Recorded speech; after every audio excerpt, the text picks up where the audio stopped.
കൂട്ടുകാർക്കും പുതിയൊരു വീഡിയോയിലോട്ട് സ്വാഗതം. അപ്പോൾ നമ്മൾ ഇന്ന് ക്രാഫ്റ്റ് ചെയ്യാനായിട്ട് ഒരു കാർഡ്ബോർഡ് പീസ് എടുത്തിട്ടുണ്ട് കേട്ടോ.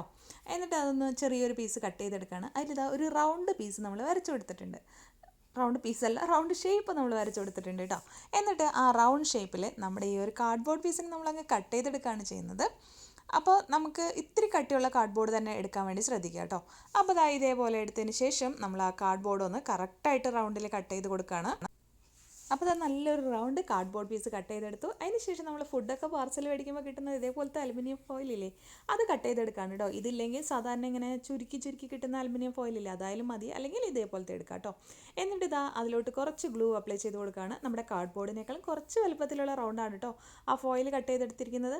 എന്നിട്ട് ഈ സൈഡിൽ ഇങ്ങനെ നോച്ചസ് ഇട്ട് കട്ട് ചെയ്ത് കൊടുക്കുകയാണ് കേട്ടോ ചെയ്യുന്നത്. അപ്പോൾ കറക്റ്റായിട്ട് കിട്ടാൻ വേണ്ടിയിട്ടാണ്. എന്നിട്ട് കുറച്ച് ഗ്ലൂ നമ്മൾ ഇതിൻ്റെ അപ്ലൈ ചെയ്ത് കൊടുത്തിട്ട് ആ കട്ട് ചെയ്തതൊക്കെ ഓരോ പീസസ് ആയിട്ട് വലിച്ച് ഒട്ടിച്ച് കൊടുക്കുകയാണ് കേട്ടോ. അപ്പം നല്ല ഭംഗിയായിട്ട് കിട്ടും, മടക്കുകളൊന്നും ഇല്ലാതെ. അതിനാണ് നമ്മൾ കട്ട് ചെയ്ത് കൊടുത്തിരിക്കുന്നത്. പിന്നെ കറക്റ്റ് ഒരു സൈസിൽ ഒരു റൗണ്ട് പീസും കൂടെ നമ്മൾ ആ ഒരു ഫോയിൽ കട്ട് ചെയ്തെടുത്തിട്ടുണ്ട് കേട്ടോ. എന്നിട്ട് നന്നായിട്ട് ഗ്ലൂ ഈ ഒരു സൈഡിൽ അപ്ലൈ ചെയ്തതിന് ശേഷം ആ ഒരു റൗണ്ട് പീസ് നമ്മൾ കട്ട് ചെയ്തില്ലേ, അതും കൂടെ വെച്ച് ഒട്ടിച്ച് കൊടുക്കണം കേട്ടോ. അപ്പോൾ നമ്മുടെ ഒരു ബേസ് ഇവിടെ റെഡി ആയിട്ടുണ്ട് കേട്ടോ. ഇതാണ് നമ്മുടെ മെയിൻ പരിപാടി. അപ്പോൾ ബേസ് നന്നായിട്ടൊന്ന് ഉറപ്പിച്ച് കൊടുക്കണം. അതേപോലെ തന്നെ സൈഡുകളൊക്കെ ഒന്ന് മടക്കിയൊക്കെ കൊടുക്കണം കേട്ടോ. കൈ കൊണ്ടൊക്കെ ഒന്ന് നന്നായിട്ട് ഉറപ്പിച്ച് കൊടുക്കണം. എന്നാൽ മാത്രമാണ് നല്ല ഭംഗിയായിട്ട് വരുള്ളൂ. അതിന് വേണ്ടിയിട്ടാണ് കേട്ടോ നമ്മളത് ചെയ്യുന്നത്. ഇനി നമ്മളത് മാറ്റി വെച്ചതിന് ശേഷം ഒരു പെയിൻറ്റ് ബോട്ടിൽ എടുത്തിട്ടുണ്ട് കാലിയായിട്ടുള്ളത്. അപ്പോൾ ഇതേപോലെ പെയിൻറ്റ് ബോട്ടിൽ എടുത്തിട്ട് വരാം. എന്നിട്ട് കുറച്ച് വൈറ്റ് പെയിൻറ്റ് നമ്മളൊന്ന് അപ്ലൈ ചെയ്ത് കൊടുക്കുകയാണ് കേട്ടോ.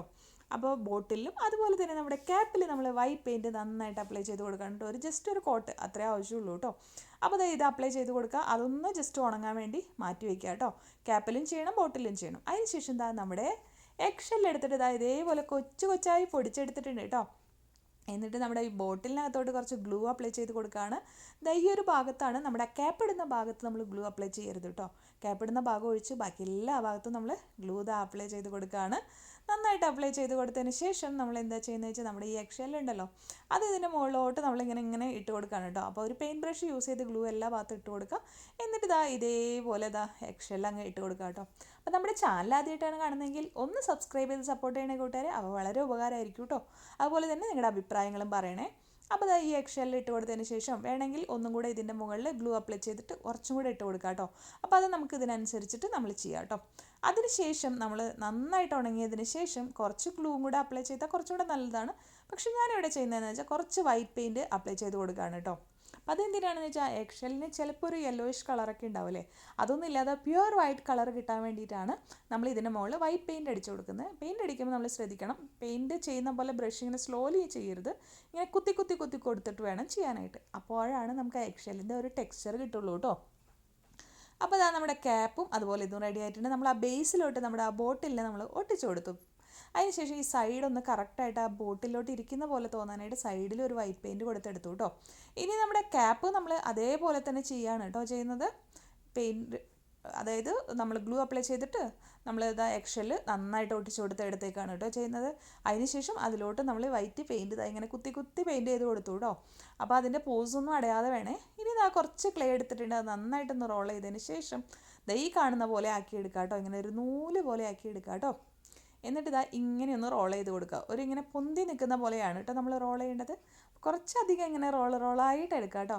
അപ്പോൾ ഹോം മെയ്ഡ് ക്ലേ ഉണ്ടാക്കുന്ന വീഡിയോ നമ്മുടെ ചാനലിലുണ്ട് കേട്ടോ. ഇനിയിപ്പോൾ അതില്ലെങ്കിൽ ടിഷ്യൂ പേപ്പർ ആയാലും മതിയേ. ഇനി നമ്മളുടെ അതൊക്കെ ഉണങ്ങിയിട്ടുണ്ട്. നമ്മളത് ക്യാപ്പൊക്കെ ഇട്ട് കൊടുത്തു. അതിന് ശേഷം കുറച്ച് ഗ്ലൂ അപ്ലൈ ചെയ്തിട്ട് ഇതിൻ്റെ മുകളിൽ നമ്മൾ ഉണ്ടാക്കി വെച്ച ക്ലേയും കൂടെ ഇങ്ങനെ വെച്ച് കൊടുക്കുകയാണ് കേട്ടോ. നല്ല ഭംഗിയായിട്ടൊന്ന് സെറ്റ് ചെയ്ത് കൊടുക്കുക. അപ്പോൾ അതൊക്കെ ഒന്ന് ഉണങ്ങി വരട്ടെ. എന്നിട്ട് നമുക്ക് ഫൈനലായിട്ട് നമ്മുടെ ഇത് ചെയ്യാം. അപ്പോൾ നിങ്ങൾക്ക് മനസ്സിലാവും എന്താണെന്ന് കേട്ടോ. അപ്പോൾ ഒരു പേപ്പറിൽ ഞാൻ ഹാപ്പി ക്രിസ്മസ് അല്ലെങ്കിൽ ഹാപ്പി ന്യൂ ഇയർ എന്ന് എഴുതിയിട്ട് അഴിച്ചിട്ടുണ്ട്. അതിന് ശേഷം കുറച്ച് റെഡ് പെയിൻറ്റ് എടുത്തിട്ട് ഇതേപോലെ അതിൻ്റെ സെൻറ്ററിൽ നമ്മൾ ക്ലേ കൊണ്ട് വെച്ചില്ലേ, അതുപോലെ അങ്ങ് കൊടുത്തു കേട്ടോ. ഇപ്പോൾ നിങ്ങൾക്ക് മനസ്സിലായോ എന്തായിരുന്നു? നമ്മുടെ അടിപൊളി കേക്കാണ് കേട്ടോ റെഡി ആയിട്ടുള്ളത്. പിന്നെ ആ പേപ്പറുമ്പിൽ നമ്മൾ കുറച്ച് സ്റ്റാർസൊക്കെ ചെയ്തെടുത്തിട്ടുണ്ട് കേട്ടോ. അപ്പോൾ ക്ലേ ഇല്ലെങ്കിൽ നമുക്ക് ടിഷ്യൂ പേപ്പർ ഗ്ലൂ ചെയ്തിട്ട് ചെയ്താലും മതി കേട്ടോ. ഇനി ഇത് നമുക്ക് ഗിഫ്റ്റ് കൊടുക്കാൻ വേണ്ടിയിട്ട് ഇതേപോലെ ഒരു പേപ്പർ എടുത്തിട്ട് അതിൽ നമുക്ക് ഇഷ്ടമുള്ള കോഡ്സോ എന്തെങ്കിലുമൊക്കെ നമ്മുടെ ഫ്രണ്ട്സിനൊക്കെ നമ്മൾ ഇതേപോലെ എഴുതി കൊടുക്കുക. എന്നിട്ട് റോളാക്കിയിട്ട് ഇതിൻ്റെ ഉള്ളിൽ വെച്ച് കൊടുക്കുക. ഓക്കെ, അങ്ങനെ നമുക്ക് ഗിഫ്റ്റ് ചെയ്യാം കേട്ടോ. അതല്ലെങ്കിൽ നമുക്ക് ഇതുപോലത്തെ ക്യാൻഡീസൊക്കെ കിട്ടില്ലേ, ചെറിയ കുട്ടി ക്യാൻഡീസ്, അതൊക്കെ എടുത്തിട്ട് ഇതിൻ്റെ ഉള്ളിലോട്ട് ഇട്ടിട്ട് ഇത് അടച്ചു വെച്ചിട്ട് ഇത് അങ്ങനെയും ഗിഫ്റ്റ് ചെയ്യാം, അല്ലെങ്കിൽ കുഞ്ഞു കുഞ്ഞു ടോയ്സോ അങ്ങനെ എന്തെങ്കിലുമൊക്കെ നമ്മൾ ഉണ്ടാക്കിയതൊക്കെ ഇതിൻ്റെ ഉള്ളിലിട്ടിട്ട് ഗിഫ്റ്റ് ചെയ്യാം കേട്ടോ. അതല്ലെങ്കിൽ വെറുതെ ഒരു സ്റ്റോറേജ് ബോക്സ് പോലെ ആയിട്ടായാലും നമുക്ക് ഗിഫ്റ്റ് ചെയ്യാം അല്ലേ.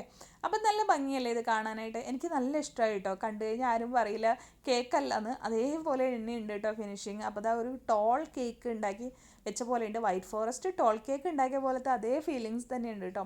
അപ്പോൾ happy Christmas, happy new year ഒക്കെ എഴുതിയിട്ട് നമുക്ക് ഇതേപോലെ ഗിഫ്റ്റ് ചെയ്യാവുന്നതാണ്. അപ്പോൾ വീണ്ടും ഒരു വീഡിയോ ആയിട്ട് വരുന്നവരേക്കും bye bye, thank you all.